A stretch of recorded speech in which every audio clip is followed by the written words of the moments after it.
Ahojte, vítam vás pri ďalšom rozhovore v rámci projektu e-shopový král a dnes sa budeme rozprávať o ERP systémoch a o tom, ako a prečo ich implementovať do e-commerce firiem a špecificky o ERP systéme Odoo, ktorá bude taká hlavná téma. Mojím hostom je Viktor Pieš. Viktor, zdravím ťa. Ahoj Michal, ďakujem za pozvanie.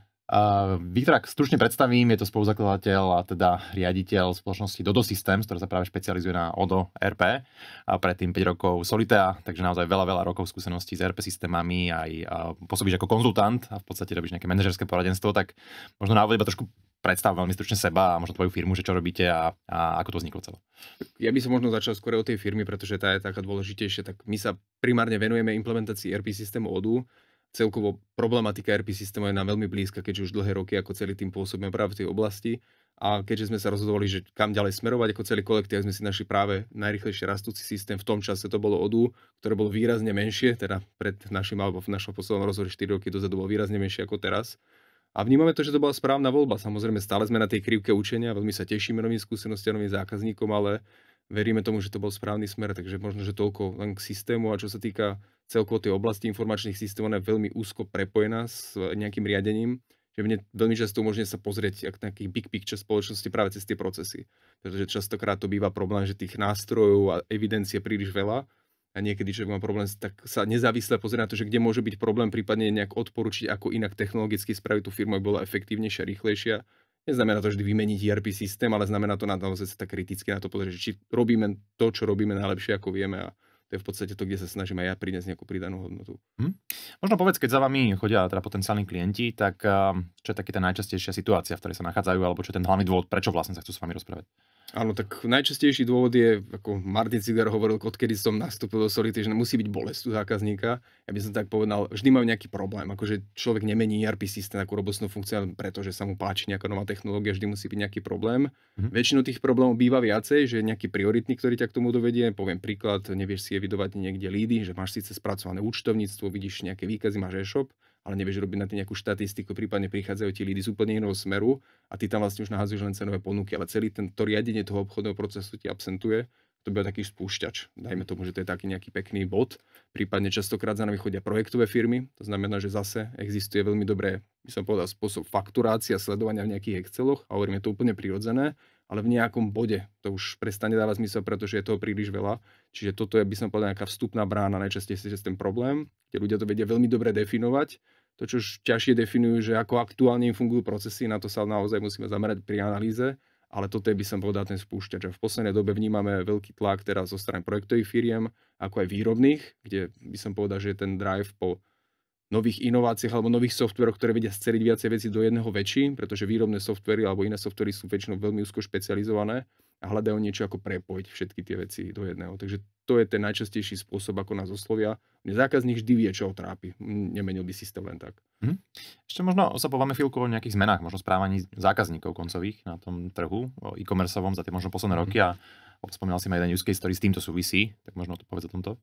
Áno, tak tá zmena bola, by som povedal, že pred 4 rokmi, alebo povedzme tak pred covidom, že keď ešte prišiel lockdown a všetci sme sa museli naučiť pracovať vzdialene, tak bolo úplne prirodzené, že oveľa človek viac využíva nejakú, poviem, ústnu delegáciu alebo niečo také, že poslali sme si e-mail, stačilo to, ale potom ako sme všetci ostali sedieť doma na x rokov, tak naozaj tá prírodzenosť toho digitálneho delegovania sa stala tak, by som povedal, nevyhnutnou, že ľudia sa naučili fungovať cez Gmaily, cez WhatsAppy, cez rôzne komunikačné kanály a potrebovali teraz nájsť nejaký spôsob, ako to zmeniť, a by som povedal, že to je tá hlavná zmena, že predtým to bolo také nemysliteľné, že takto rýchlo môže nejaký úkon externý zmeniť proste ten pohľad na tú digitalizáciu, a ten COVID to naozaj akceleroval obrovským tempom. No a teraz sa práve že stretáme s tým opačným celkom dôsledkom toho, že tí ľudia síce nastúpili do nejakých nástrojov, už sú v nich skoro 4 roky a teraz si hovoria, čo s tým. Už je toho príliš veľa a hľadajú nejakú cestu von, by som povedal, z toho digitálneho chaosu. Takže prinieslo to niečo nové, lepšie.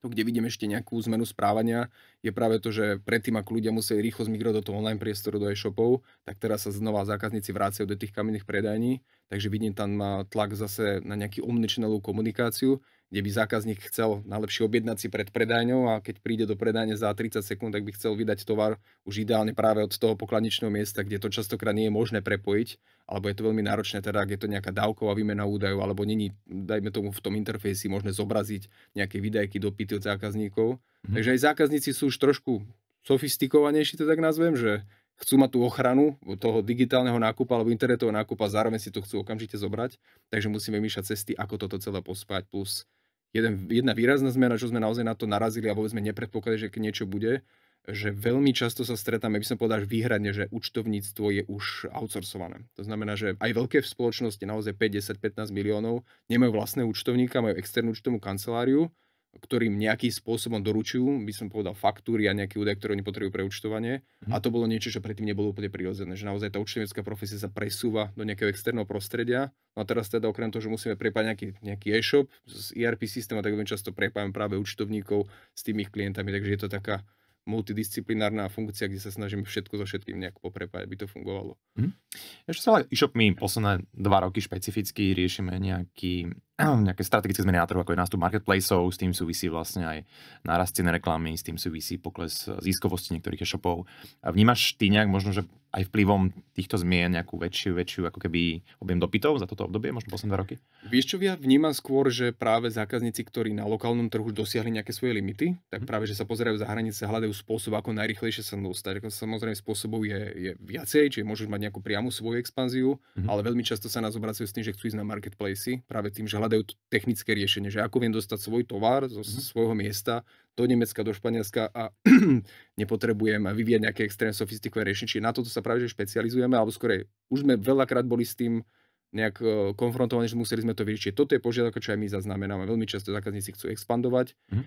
Hovorím, ako tých ciest tam je viacej, či naozaj musíte používať režim OSS, keď máte nejakú priamu expanziu, robíte zahraničný e-shop alebo cez ten marketplace, ale sú to technologické veci. Takže toto my takisto vnímame, že ľudia vnímajú hranice slovenského biznisu alebo toho teritoria ako už veľmi obmedzené, aby som povedal saturované v mnohých oblastiach a potrebujú ísť za hranice. A niekedy naozaj sa im práve tá expanzia darí, keď vidíme, že klesne slovenský trh, alebo ako vidíme, čo sa teraz deje, že všetky ceny pôjdu hore, tak keď sú v zahraničí, tak necítia to až ako taký problém. Že im netvorí takú veľkú časť práve len slovenský biznis. Viem, že na tieto marketplacy a na správu vlastne objednávok z marketplace sú nejaké špecializované nástroje, neviem, typu Baselinker alebo teda Base a podobné. Je toto akože konkurencieschopné takýmto práve túlom, ten váš, ako keby, alebo nie váš, ale toto odú riešenie? Ja by som skôr povedal, že to spolupracujem. Že Baselinker je napríklad dobrý príklad, pretože presne pre jedného klienta sme napájali Baselinker na Odu, aby tam naozaj vedel posielať svoje produkty, feedovať tie produkty. Samozrejme, tam si spravuješ nejakú správu na tým, ktorá je marketingová vrstva, ale tú dátovú vrstvu tam nejak musíš tam dostať priamo, by som povedal, počty kusov, ktoré máš na sklade, prípadne nejaké popisky alebo zmeny. Takže práve prepojenie s takýmto externým nástrojom ti umožňuje veľmi rýchlu expanziu. Ako napájať to priamo na konkrétny marketplace, to myslím si, že by bolo extrémne neefektívne. Práve, že skôr využiť takéto medziplatformy, ktoré sa na to špecializujú, nakrmiť ten systém tými údajmi. Povedzme, že napríklad do Halsey chceš predávať, potrebuješ feed, potrebuješ cez Heureku predať, potrebuješ do Heureky feed, potrebuješ do Baselinkeru feed, čiže vymyslieť ten spôsob, ako tie údaje dostať z toho jedného centrálneho miesta k tomu svojmu dodávateľu, ktorý zabezpečuje tú expanziu, ale zároveň, aby si to manažoval na jednom mieste. A to je tá výzva, že aby si zase nemal 5 nástrojov, kde máš skladové množstvo, alebo potom v nejakom leveli zase už to nevieš aktualizovať. Pre zaujímavosť, aké ďalšie možno nejaké nástroje, takéto či už marketingové, alebo nejaké teda obchodné distribučné, takto často napájate na to Odu? Veľmi častá požiadavka je, čo sme zrovna tiež boli prekvapení, fulfillment, že je to požiadavka taká prirodzená od klientov, že majú externý e-shop, nemusí byť vôbec od Odu, môže to byť ich vlastné riešenie, ktoré je prepojené teda na ten centrálny systém a máme veľmi peknú integráciu na FHB fulfillment, kde naozaj pretečie, by som povedal, nákup priamo do systému zákazníka, kde sa potom odosiela do systému práve FHBčka, kde evidujeme naozaj v akom stave to je, či to bolo zabalené, či to bolo odoslané, tá informácia naspäť putuje do systému zákazníka, ktorý potom ho o tom notifikuje. To znamená, že ten zákazník priamo nevidí, že to niekto druhý vyskladňuje, pretože niekedy tam býva také nepríjemné ticho, že si niečo objednáš, teraz je chvíľku ticho, zrazu ti príde SMS-ka od tretej osoby, že ti niečo doručujú a ako už to berieme také, že ako bez praktiz, ale keď chceš tú zákazníckú skúsenosť trošku posunúť vyššie, ty tie informácie si vieš vymeniť. To znamená, ty stále ako ten človek, ktorý niečo predal, vieš notifikovať zákazníka, bude vám doručené niečo tu a tu je nejaký trackovací link a je to také veľmi komfortné, že buduje to, by som povedal, akú profesionalitu práve u tých zákazníkov, ktorí sú menší a nemôžu si dovoliť nejaké extrémne sofistikované riešenia, práve využiť takýchto nástrojov, ktoré sme už vyvinuli alebo máme k dispozícii. Jasné. Poďme na to Odu, tak trošku sa bližšie pozrieť. Ty si predtým teda bol 5 rokov v tej Solitei, tak možno len také porovnanie vlastne práve Odu voči takýmto, nazvime to nejakým klasickým uzavretým ERP systémom, že čo sú tie hlavné možno benefity Odu? Ja by som, vieš, ono ti ťažko porovnať, pretože každý systém, aj tie tuzemské, majú niečo veľmi dobre prepracované a potom zase tie zahraničné systémy majú trošku iný ťah. Ja som povedal, ten primárny rozdiel je v tom, že tie globálne systémy sa nesústredujú na tú lokalizáciu, akože do tej miery, ako napríklad naozaj československé systémy, ktoré majú lokalizáciu akože na tej najvyššej úrovni. Veľmi ťažko by si porovnal tri československé nástroje a povedal, že kde v účtovníctve sú, no proste všetky sú dobré. Takže to by si ťažko hľadal.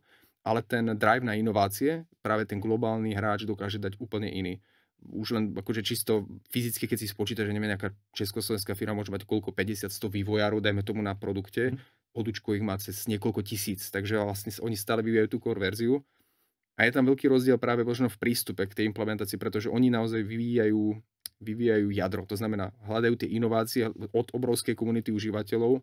Myslím si, že k dnešnému dňu to bolo nejak 14 miliónov užívateľov, ktoré má aktuálne Odoo vo svete.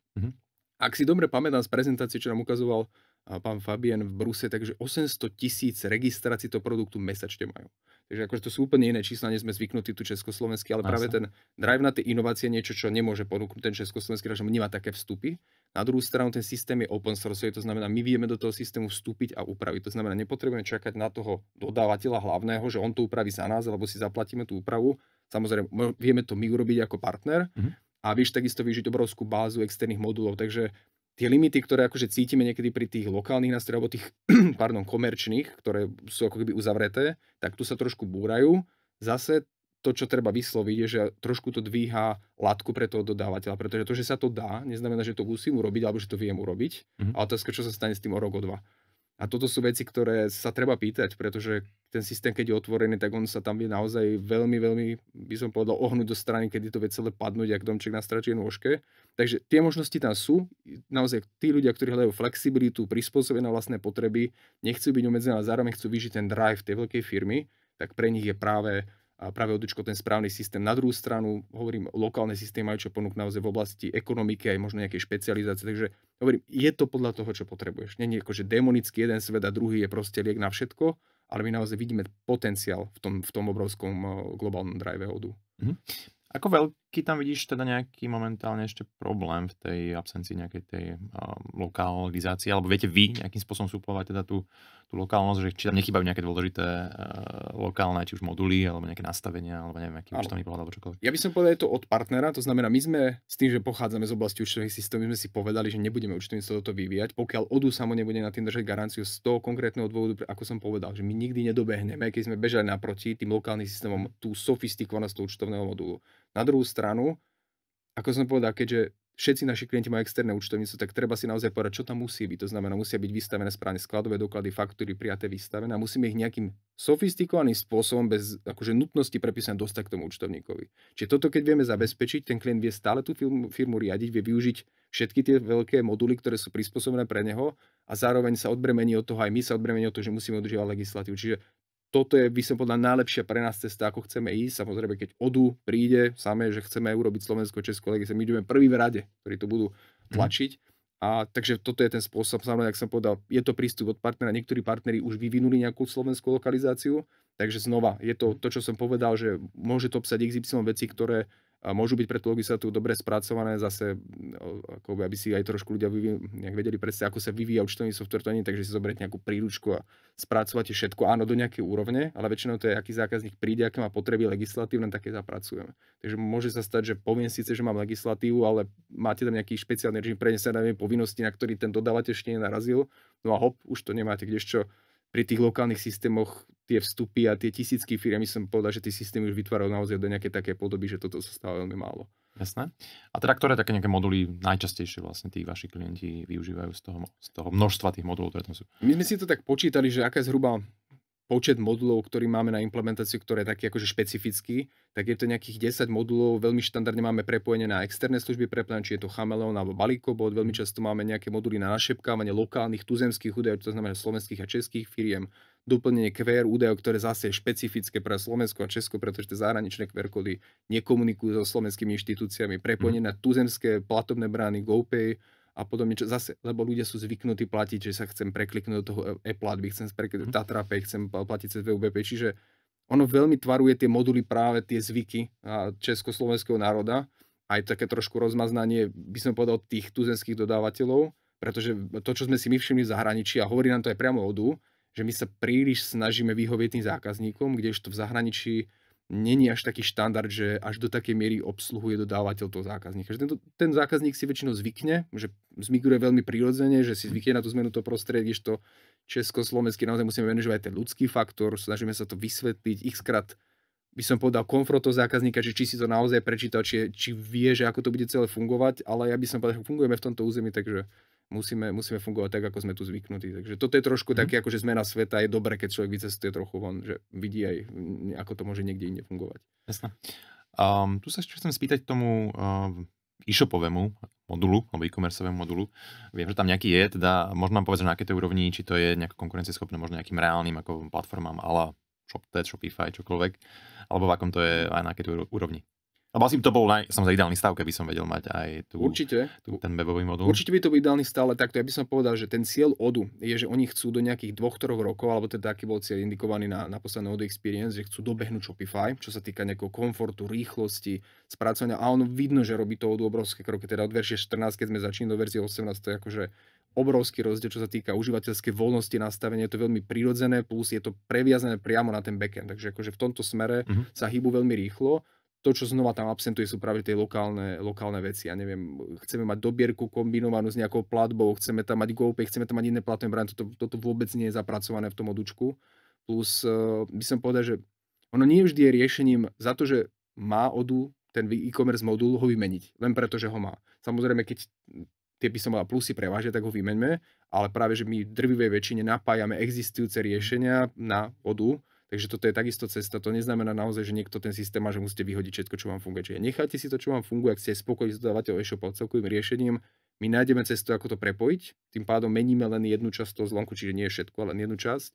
A môžete sa ďalej sústrediť na to, v čom sa vám robí dobre, lebo naozaj nejaká časť firmy robí, by som povedal v tom e-commerce module, že tam nastavuje vizuály o produktu a podobne, a nejakú časť proste robí tá ostatná časť firmy ako fakturácia, sklad, nákup, kde oni zase nevstupujú na ten e-shop. Takže my to skôr prepájame. Ale ten cieľ odučka je naozaj rásť. Práve aj v tejto oblasti on vidí nástupnú bránu cez e-commerce ako veľmi, veľmi otvorenú, veľmi širokú. Aby si aj ty pochopil, alebo aj možno zákazníci pochopia, že akým spôsobom vlastne sa dostávajú do tých ERP systémov, je to, že vždy si nájdeš tú bolesť. A čím viac modulov máš, tak tým viac vstupných brán do toho systému existuje. Otázka je, či využiješ naozaj všetky moduly, to je tá druhá vec, ale tých modulov, keďže existuje len 70 tých základných, tých úplne najzákladnejších, tak tých vstupných brán je strašne veľa. Len si treba povedať, že či tá vstupná brána, ktorú vstupujem, je to, čo mi prioritne dokáže ten systém vyriešiť. Čiže naozaj hľadám obrovskú konkurenciu na nejaký extrémne sofistikovaný nástroj. Poviem, prišiel za mnou Jim Beam, že chcú nahradiť ich riešenie, proste, že či to viem ľudským, no nevieme to spraviť, pretože je to niečo úplne iné. A prečo by sme to mali robiť, ak vám to asi funguje? A o tomto sa treba rozprávať tých prvých stretnutiach. Takže to, že to má a má to tie výhody, tak by som povedal, pre nejakú klientelu to je, ale ako primárny zdroj vášho fungovania biznisu by som to aspoň zatiaľ teda nebol. Ak to je jediná teda potreba, čo firma má. Na chvíľu vás vyruším pri počúvaní tohto rozhovoru. Rád by som sa poďakoval partnerom projektu e-shopový král.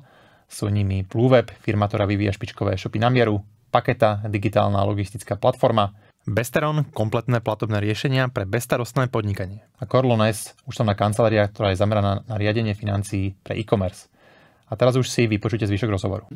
Spomenul si ten Jim Beam, vieš možno povedať, aký asi počet e-shopov alebo e-commerce firiem v Československu možno využívať dneska ODU, prípadne aj nejaké známejšie mená, ktoré už na tom bežia? No, neviem, či Jim Beam je zrovna dobrý príklad. Ja viem, že tam samozrejme odučko využívajú v nejakej community verzii, ktoré je veľmi customizované s ľuďmi z Jim Beamu, čo sa týka tie technické časti, má veľmi dobré vzťahy, takže niečo o tom akože viem, ale nie až nejaké hĺbke určite, že by som to mohol prezentovať. Ja viem, že stále beží na ODU aj Dedoles, takže Dedoles takisto používa odučko. Nebola tá implementácia zastrešená nami, takže to nás trošku predatuje, ale vieme, že takisto sa to nás snaží dostať do nejakého stavu.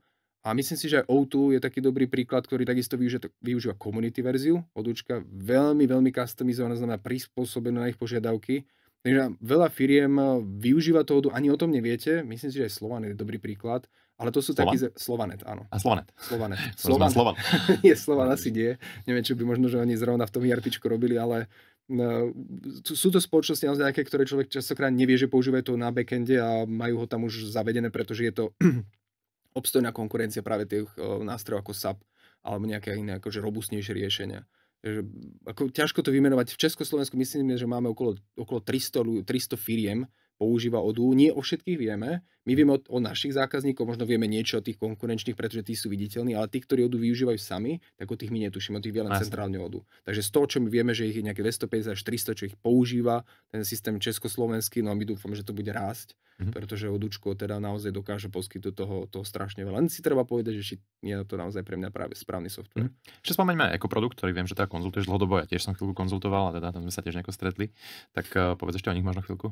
Ekoprodukt je, by som povedal, jeden z takých našich dobrých zákazníkov. Práve teraz akože prechádzame veľmi zložitou implementáciou. Ekoprodukt musím povedať, že od začiatku oni sú extrémne komplexná spoločnosť. To znamená, že ak som spomínal ten záber tých veľa modulov, tak oni ich naozaj využívajú do plnej miery. Čiže keď máme jednu firmu, ktorá naozaj chce využiť plný potenciál, tak je to práve Ekoprodukt.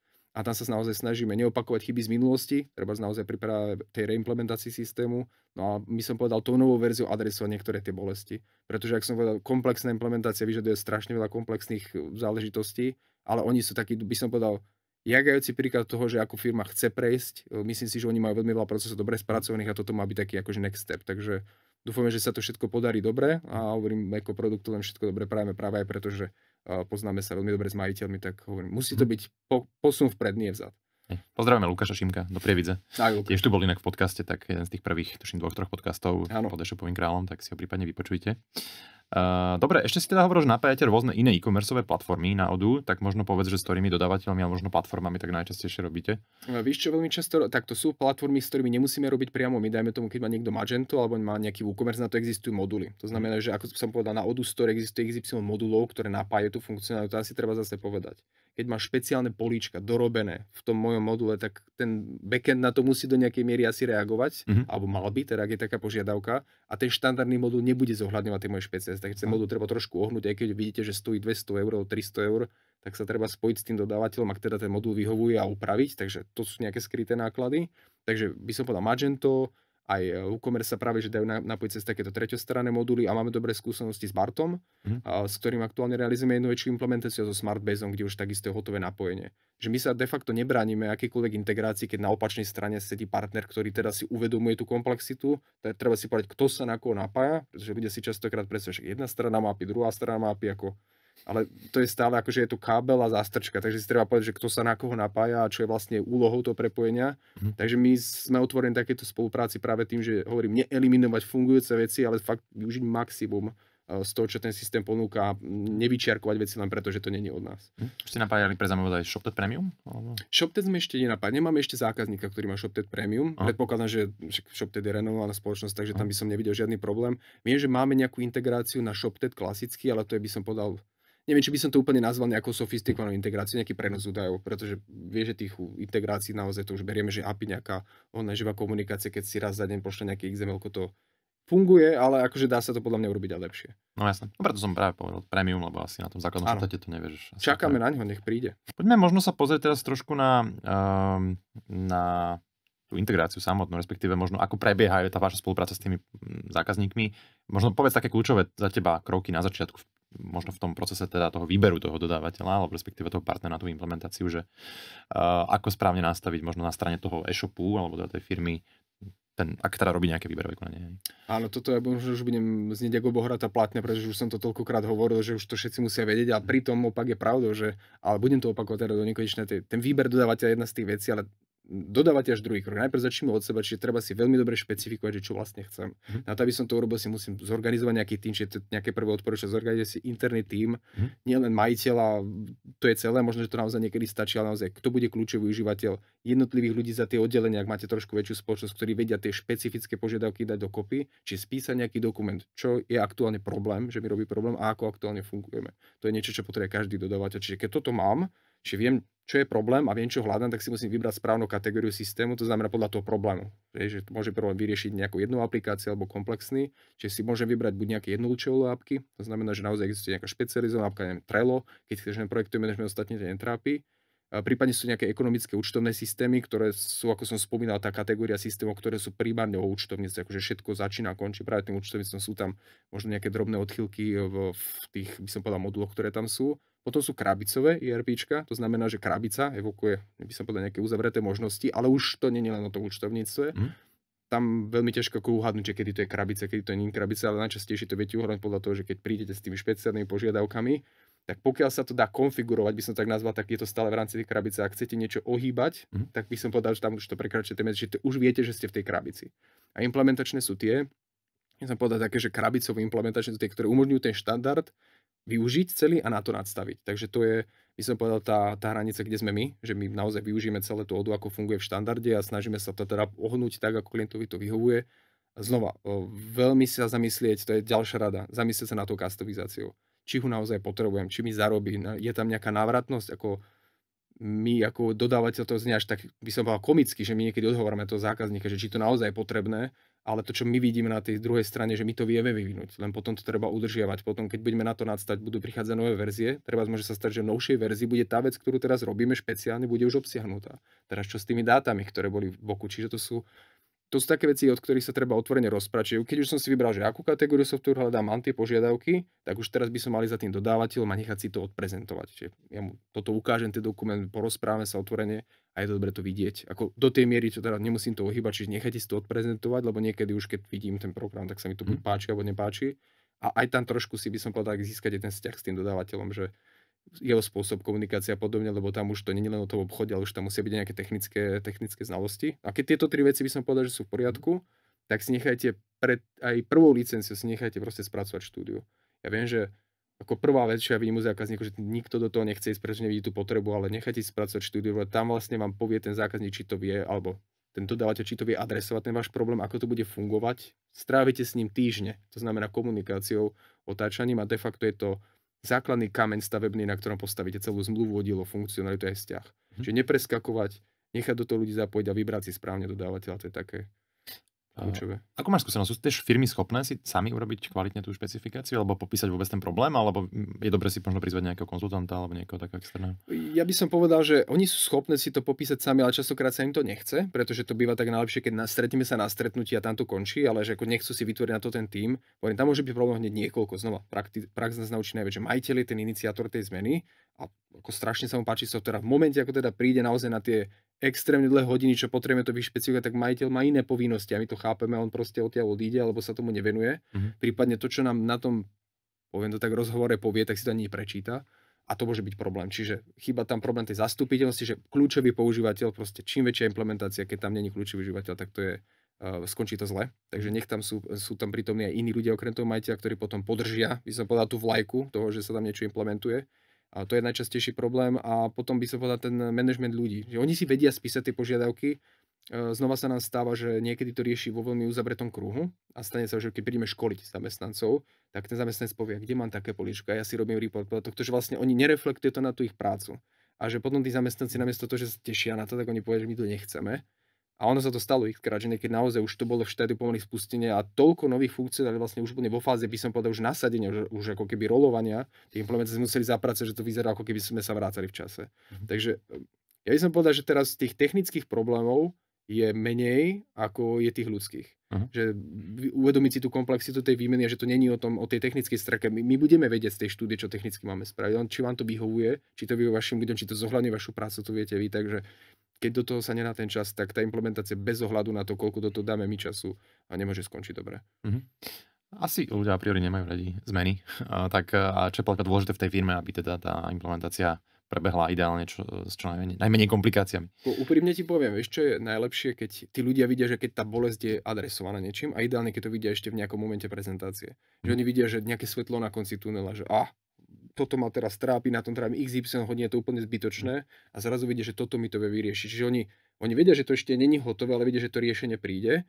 Najhoršie je, keď to vidí len manažer a nevidia to tí ľudia. Pretože musia byť zapojení do toho procesu. Oni musia byť do toho zapojení vyslovene aj dobre, keď oni nemusia non-stop tam sedieť, musia vedieť, ide sa niečo meniť, treba ich vyzvať.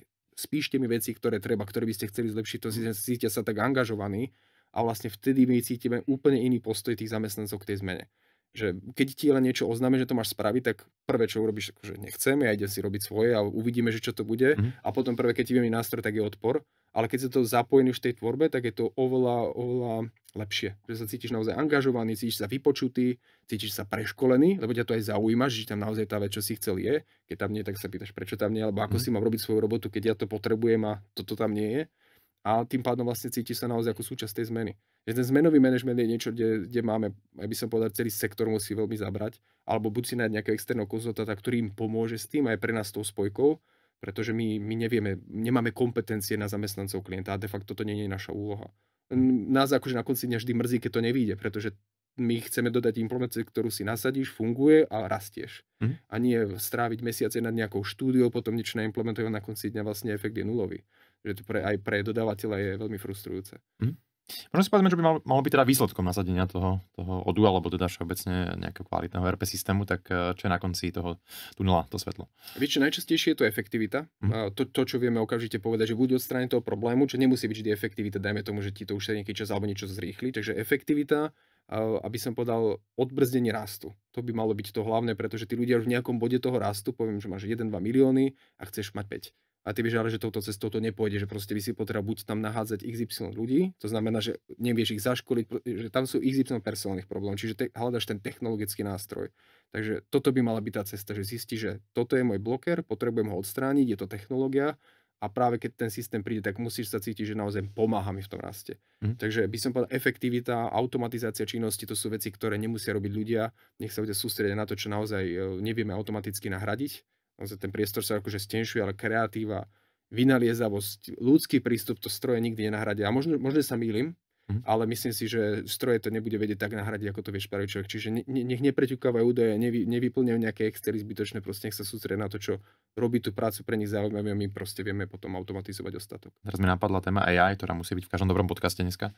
Tak povedz, čo v tejto oblasti podniká ODU a prípadne, či to tam nejakým spôsobom sa už prejavilo. Vieš čo, už by som povedal, ODUčko je to zapracované, čiže máš priamu integráciu na ChatGPT, aspoň to je teda ten nástroj, ktorý viem, že sa používa. A konkrétne pri webshope sa používa napríklad na tvorbu popiskov alebo návrh titulkov. Čiže naozaj aktuálne, kedy si to fungovalo, tak všetko si pripraž niekde bokom, ešte potom máš nejakú SEO analýzu. Teraz vieš už rovno povedať ChatGPT priamo v okne, kde tvoríš web stránku, navrhne mi 4 názvy na toto a toto on sa vie pozrieť napríklad, aké konkurenčné e-shopy majú trebárs názvy sekcií. Takže už ti rovno našepka a vyplňa teraz text. Takže čo sa týka plnenia textov, je to perfektne napojené na e-commerce a vie to strašne zľahčiť ten nástup. Takže tam to funguje. Ty de facto si vieš vyvolať túto funkciu aj v tzv.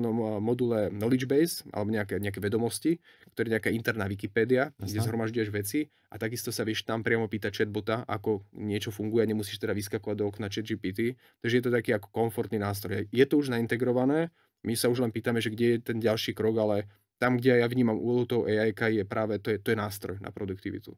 Ako zatiaľ teda ja to vnímam naozaj nástroj na produktivitu, vyhľadávanie, zjednodušenie vecí, ktoré mne trvajú hodiny, vedia trvať so správnym promptom, tomu je ako naozaj minúty. Tak v tomto smere naozaj už ODUčko ide tým smerom a nezaspalo dobu, takže nie je to niečo, čo sme v živote nepočuli alebo v nejakom jednom module, takže ja si myslím bez toho, že bude ODU potrebovať náš vstup, sa môžeme v budúcom roku tešiť na nejakú obrovskú spršku noviniek. Ešte tieto jazykové modely sa veľmi využívajú v rámci customer care alebo nejakého supportu. Tiež to tam je nejakým spôsobom tiež zimplementované v tom ODU? Myslím si, že vyslovene tá mapa, ktorá ti hovorí, že čo máš kedy, aby som to tak nazval, že ono to je nejaký chatbot alebo niečo, čo vytrenuješ na nejakú konkrétnu odpoveď. Toto konkrétne tam integrované nie je. Ty máš rozhranie, poviem helpdesku, kde naozaj odpovedáš, prioritizuješ si, máš tam dané SLAčky, čiže ty narábaš, by som povedal, s tým daným tiketom, ale že ti za teba vie prevziať tú úlohu ten chatbot, to myslím si, že ešte som takú integráciu nevidel. Netuším, či už neexistuje niečo také na ODU Store, že tých modulov je k tomuto roku ich bolo 45 000, takže oni sa ani nedajú odsledovať. Ja si by som povedal, ja som to tvrdil, lebo som mal také čerstvé dojmy v tej konferencie, že je to jeden z najväčších storov na rozšírenia vôbec celkovo po Google Play, kde vidíš rozšírenie na tvoj systém. To je ten zásadný rozdiel, že vlastne tú komunitu alebo ten software vyvíjajú ľudia po celom svete. To není, že na Slovensku alebo Belgicku sme si to vymysleli, ale je to globálny software, kde alebo ODU vie o tých užívateľoch, ktorí sú online, ale nevie o tých užívateľoch, ktorí si stiahli verziu, tzv. Community, ktorá je zadarmo a využívajú o svojej firme. Čiže ten by som povedal, ten tok tých údajov a tých vývojárov, to sú niekoľko stoviek tisíc ľudí, ktorí vie vyvíjať ODU a práve oni tam dávajú tieto vylepšenia. Berme to tak, že to je niekedy prvý stupienok do tej firmy, že si niečo dáš, ale určite som si istý, že keď sme trošku pogooglili niečo takéto, ChatGPT nájdeme aj na web support. A keď nie, tak otázka mesiacov podľa mňa, keď tam bude. Tak... Alebo zákazník, ktorý bude chcieť to nejako doľať. A znova, existujú na to sofistikované riešenie, čo je tá úloha. Chceš to mať tam, pretože to má druhé riešenie niekde bokom, alebo sa pozrieme trošku aj na návratnosť toho vývoja. To sú veci, ktoré si tiež treba povedať, že len vyvíjať, aby som vyvíjal, on asi nemá niekedy úplne úlohu. Jasne. Ty si mi spomínal, že aj nejakí veľkí investori vstúpili do ODU, ak sa nemýlim, tak skús možno povedať o tomto ešte, že ako sa teda vyvíja z nejakého takého globálneho strategického pohľadu tá platforma. Odučko, myslím si, že to je tak 2 týždne dozadu, zaznamenal teraz na jednu z najväčších investícií, dostali 500 miliónov, dostali práve od veľmi výrazných fondov, teda svetových ako Sequoia, alebo Capital G, alebo BlackRock, a dostali investíciu pri valuácii 5 miliárd. Takže ODU má obrovskú hodnotu, je vnímaná globálne ako hráč, ktorý trošku búra tie hranice a je taký disruptor celého toho sektora, pretože by som povedal, bol to zlatý štandard, žiadny open source, chcel si to držať zanknuté, chcel si mať tie kapacity. Teraz oni idú úplne opačným smerom a darí sa im to. Aby som povedal, tá investícia to trošku aj posvetila. Kdežto, keď majiteľ spoločnosti, pán Fabian, rozprával, že na čo tú investíciu použije, že on nepotrebuje tie peniaze z tej investície na to, aby robil, lebo je spoločnosť ako cashflow pozitívna, či ona má dostatok peniazy na účte, zverejnil výpis normálne z účtovníctva, že koľko majú miliónov na účte, že oni nepotrebujú tie peniaze. A koľko majú miliónov na účte? Vieš čo, bolo to tam nejak okolo 50-100 miliónov, že mali v tom čase, kedy to zverejnil, takže bola tam nejaká značná čiastka, že oni nepotrebujú to na ten rast, ale určite to posilní, by som povedal, také povedomie o tej značke. Zase tie kapitálové prostriedky sa alokujú patrične na to a viem, že do roku 2027, ak som to správne čítal, tak plánujú sa dostať fakturáciou ročnú na 1 miliardu. To znamená, akože aby si mal predplatné, ktoré majú XY rokov trvácnosť, tak chceli by dosiahnuť okolo 1 miliardy ročne, že vyfakturujú na predplatných. A hovorím, gro celého tohto obratu tvoria predplatné. Čiže tie služby sú naozaj malinké percentičko. ODU je obrovská loď, my sme také malinké člnky, by som to tak nazval. A tie až desiatky tisíc partnerov, ktoré sú po celom svete. A ODUčko naozaj vytvára tú obrovskú vlnu. Takže my sa snažíme naozaj obslužiť našich zákazníkov, či už československého, pôjdeme niekto do zahraničia, čo je takisto niečo, čo sme už skúsili a sme boli prekvapení naozaj, že je jedno, či sme Slováci, alebo keď ideme s kvalitou aj do zahraničia nejakých severských krajín, tak nemáme problém uspieť. A to sa nám celkom páči, lebo to je ako matematika, tá je rovnaká na Slovensku, v Čechách, v Litve, vo Fínsku, tá matematika je rovnaká, rovnako je ODU. Akurát tam treba zohľadniť tie lokálne špecifika. Pre zaujímavosť, ja som zachytil, že tu jazdili nejaké električky ODU a nejaké billboardy, boli to financie kto? To financuje priamo ODU, čiže oni sa snažia byť prítomní na tých trhoch, práve že takou dlhodobejšou reklamou. Ono to nemá úplne za cieľ, akože teraz, skôr by som povedal taký brand awareness, čiže buduješ povedomie, že také niečo existuje, je to naozaj je to niečo, čo si môže dovoliť veľká globálna firma, pretože taká reklama dlhodobá nie je lacná, ale je to niečo, čo je ich stratégia celosveta. Keď sa pozrieš celkovo v Európe, alebo by som povedal vo svete, oni majú radi pohybujúce sa vozidlá.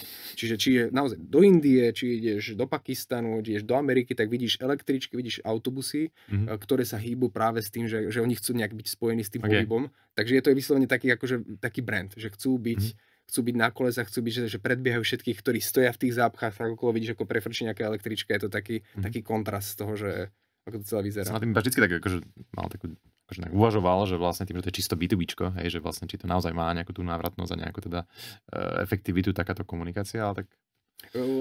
Vieš, čo tam je ešte taký uhol, ktorý oni často zvýrazňujú, že ten onboarding tých nových klientov neprebieha len cez majiteľov. Častokrát samotný zamestnanec potrebuje na nejakú konkrétnu agendu, tedy tú jednu účelovú apku, to tak nazvem. Keďže ODU je modulárne, ty vieš si len jednu apku zadarmo využívať ako dlho chceš. Stačí si len jednu kliknúť a v podstate využívaš to akokoľvek, ale tým pádom, že keď viacej ľudí z jednej firmy s tým, že to je také prívetiožiteľsky, si urobí tú jednu apku na rôzne účely, tak raz zistíš, keď to ideš celé scelovať, tak zistíš, že ty vlastne ľudia len spájaš to, čo už používajú, a to je tá globálna stratégia. Takže začni to používať ako človek, máš to zadarmo. Môžeš to využívať či už na lokálnom počítači alebo online. A keď tých ľudí je dostatok v tej jednej firme, tak ako som povedal, tu sú už tí spojenci interní, ktorí ti pomáhajú v tej implementácii, že oni ten nástroj chcú, oni sa tešia. Ešte možno k tomu, že pre koho to ODU je práve vhodné. Ty si spomínal teda práve tie výrobné firmy, bavili sme sa o nejakých kvázi e-commerceoch. Dá sa nejak povedať typologicky, až typy firiem, alebo možno nejaké odvetvia, pre nich to ODU je tak akože na vyslovene na to šité?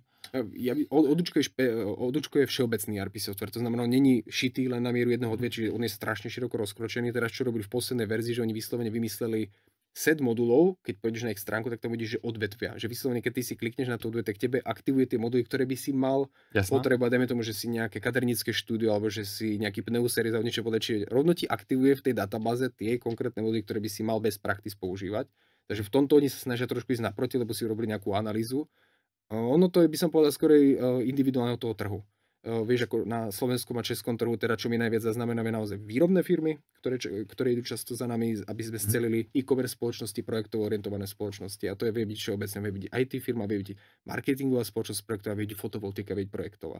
No, čo ti tvorí ten core tvojej činnosti? To je to a nemusí to byť vždy výroba musí byť pridružená, ale niekedy si môžeš povedať, že bez toho, že mi ten software vie transferovať tie produkty na tom sklade, na ten hotový výrobok a vie to tam celé pretiecť, ešte kontroluje ten proces, nemôžem si dať ten systém, hoci tá moja primárna bolesť je niekde inde.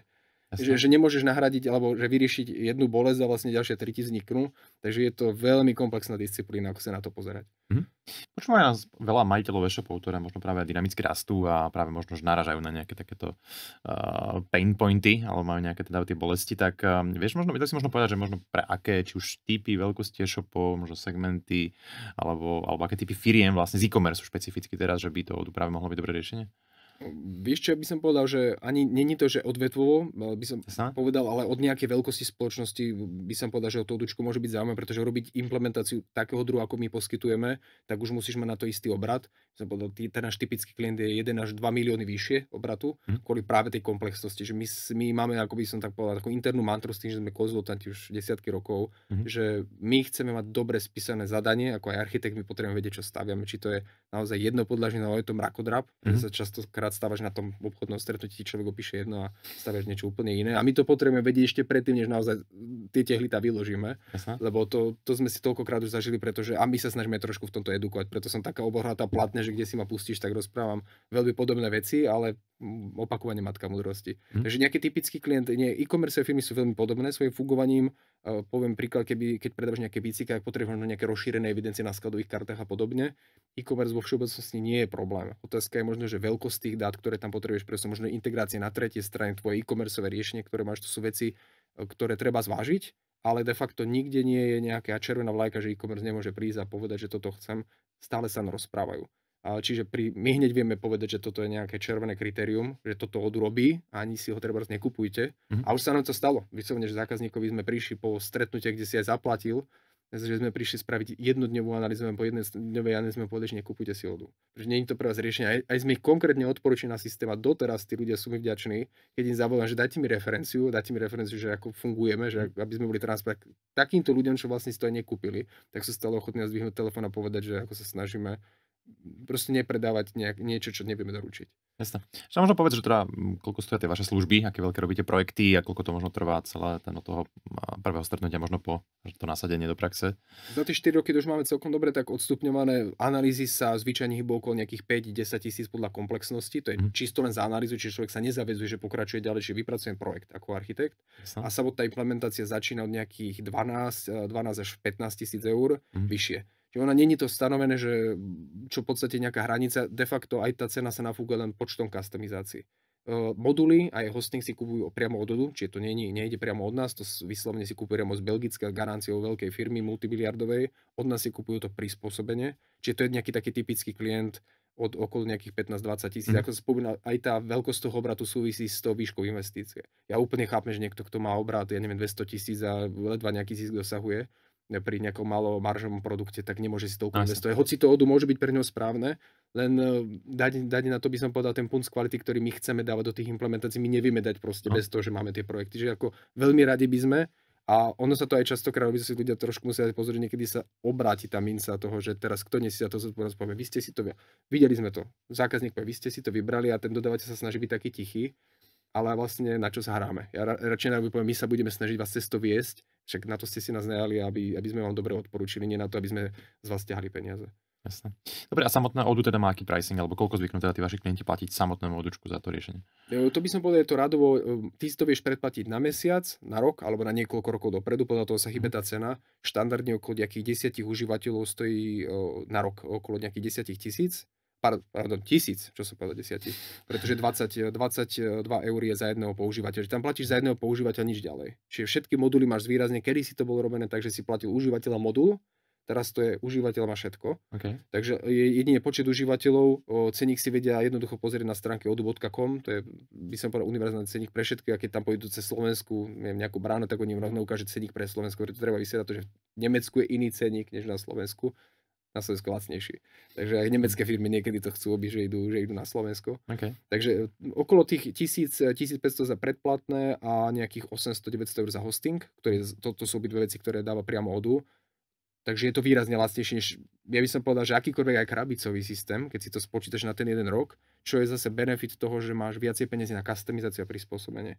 Takže plusy, minusy, získavaš veľký systém, musíš sa im povedať, či je pre teba a treba byť otvorenú hru hrať s tým tvojim dodávateľom úplne od prvého kontaktu. Jasné. Dobre, chcel by si, keď uzavrieme túto tému, teda že na záver možno nejaké odporúčania pre tých majiteľov e-shopu, ktorí nás sledujú, počúvajú, ako k tomu či už pristúpiť, alebo akým chybám sa možno vyvarovať celkovo? Ja by som povedal, že možno, že priebežne si viesť nejakú evidenciu tých svojich nástrojov, mať také povedomie, že kde je čo. A nečakať na to, že už keď tá bolesť je akože neznesiteľná, pretože to, čo počujem najčastejšie, je, že už včera bolo neskoro a poďme začať s analýzou a tá analýza niečo zaberie, ako štandardná analýza zaberie okolo 2 mesiace.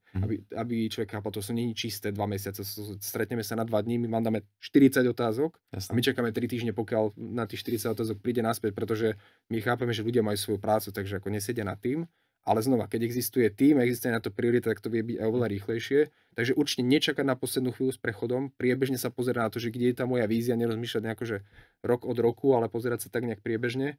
A tuto vidíme rozdiel medzi slovenským a českým trhom. Že na Slovensku sa nám stáva veľmi často, že už prichádzajú v momente, keď tých nástrojov veľa, už dávno tam mal byť iný systém. A v Čechách de facto oni nás oslovujú ešte oveľa skôr.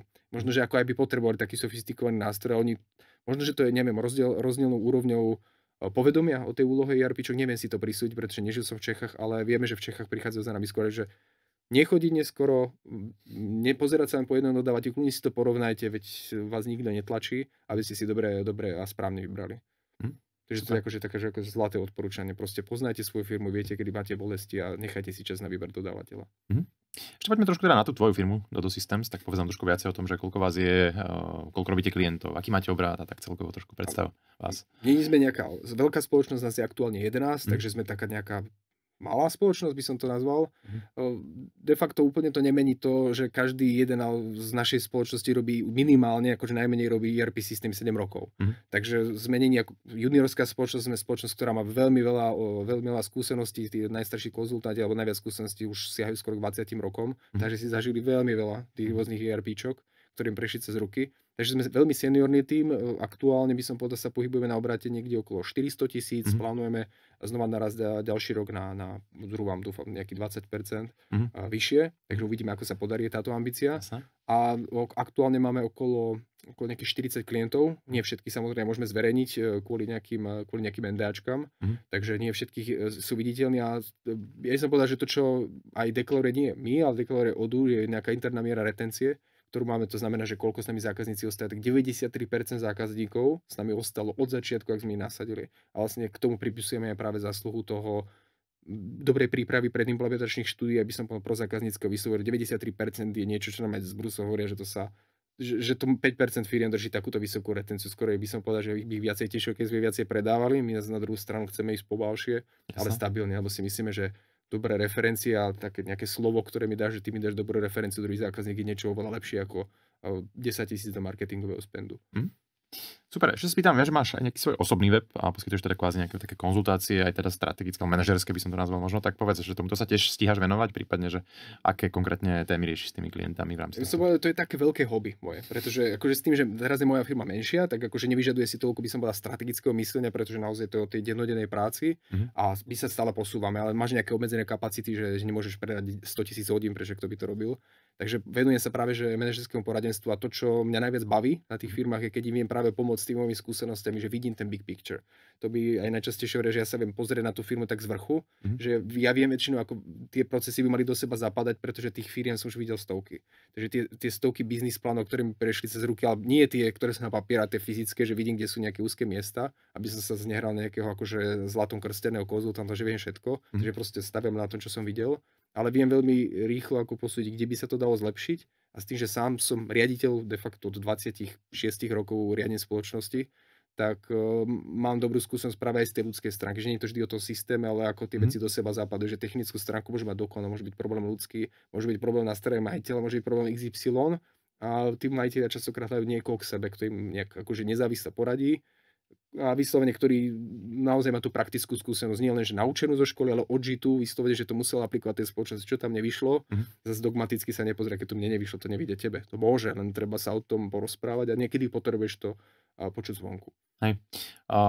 Každého hostia sa ešte pýtam na záver, že teda akým spôsobom sa vzdelávaš, či možno vieš poradiť nejaké dobré, či už knihy, podcasty, eventy, kde si za posledné obdobie, čo ťa tak najviac inšpirovalo, vplyvnilo, vieš niečo také spomenúť? Vieš čo, veľmi často, aby som skôr povedal, počúvam aj také lifestyleové podcasty, mne veľmi baví Huberman, ktorý rozpráva o zdraví a výžive, pretože je to súčasť života, by som povedal, toho podnikateľského, pretože máš také obrovské tempo, že sa väčšinou nestíhaš sám sebe venovať a potom hľadaš nejaký spôsob, nedá sa to robiť jednoduchšie, čo by som mal robiť, predsa by som viacej vládal, mal viacej energie.